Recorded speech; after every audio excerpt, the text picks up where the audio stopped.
বীরবাহু ভস্মলোচন কুম্ভকর্ণ অতিকার ইন্দ্রজিৎ সকল বীর হয়েছে বিনাশ, সকলে গিয়েছে মৃত্যুর পথে।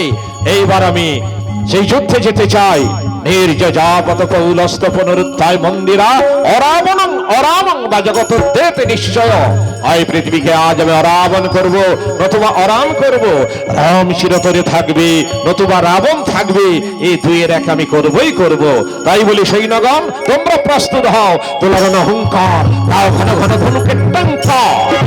বীর সাজে সাজে আজি রাজা দশানন, সর্বাঙ্গ ভরিয়া পারে বীর আভরণ।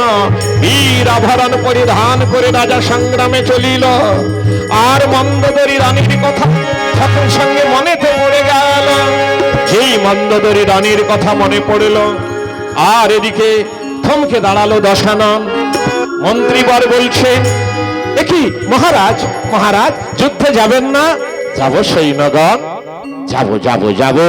তবে জানো, আমি তো প্রতিজ্ঞা করে চলেছি, রামকে আমি বিনাশ করব, নতুবা রাম আমাকে বিনাশ করবি। এই দুয়ের এক আমি করবই করব।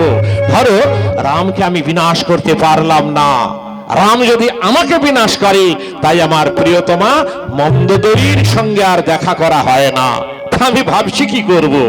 তাই তো মহারাজ, আপনি রানীমায়েদের সঙ্গে দেখা করে আসুন, আমরা এখানে অপেক্ষা করছি।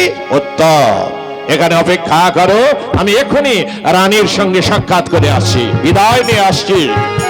এই বলে চলল সেই রানী মন্দোদরীর কাছে বিদায় জানাবার জন্য। এখানে সতী মন্দোদরী কি করছে? সে সর্বদা নারায়ণের গুণগান করে, আজ সে নারায়ণের চরণ বন্দনা করছে। জনমনোরঞ্জন জগত জীব, জনমনোরঞ্জন জগত জীব।